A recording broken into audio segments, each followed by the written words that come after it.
What I'd like to do is just tell you about a very simple technique called a program. And the idea of this is to help a young person and the AMBIT worker to just get a bit of a shared idea about all the people that are involved in the young person's life, or the people who may have a kind of particular role of trying to be helpful to them. And what we know from AMBIT is that often there are a surprising number of these people.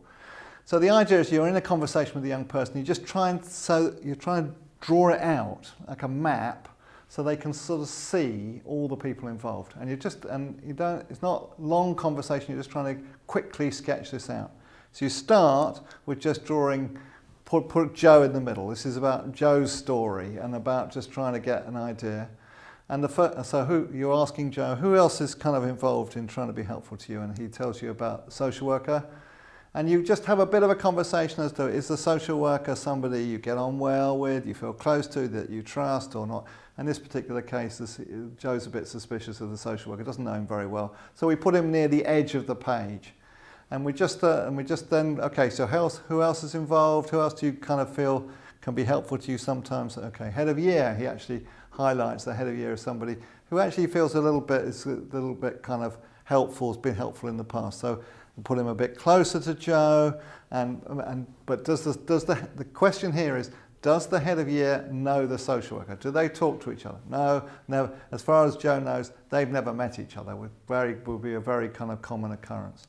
So then we think also about, we keep moving along. You're trying to work out not only who does Joe know, but in this network, who in this network of people talks to each other. So when we come to the YOS worker, as far as Joe can tell, the YOS worker, not somebody who he feels knows particularly well, certainly not as well as the head of year, but as far as he knows, the social worker and the YOS workers never talk to each other. He's got no sense that they know each other at all.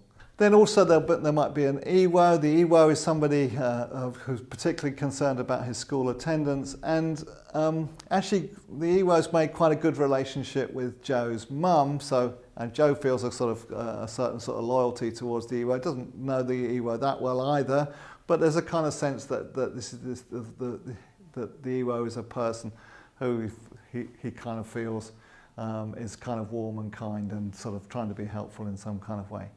You're just mapping these things out. And I suppose partly now what you're trying to do is, okay, where am I in this map? So you say, okay, so Joe, if I was thinking about where I fit in, I suppose I know the social worker a little bit, and I'm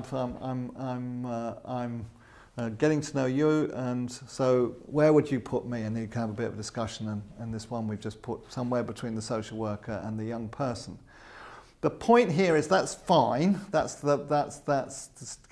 us started, but the intention of this process is then for the AMBIT worker to think, who needs to talk to who? And what does Joe think about who needs to talk to who? And you just start a conversation, if we're going to work together, who needs to have had a conversation with who? And would it be any good, would it be okay if I talk, for example, in this particular example, if I talk to the head of year, and what would it be like if the head of the year and the EWO got together and shared their ideas about what would be helpful for Joe, and Joe, would you like to meet with them if such a thing was arranged? You're trying to get some thinking going as to who's in the kind of team that is trying to be helpful to Joe, and what can we do to facilitate that, to make that work better.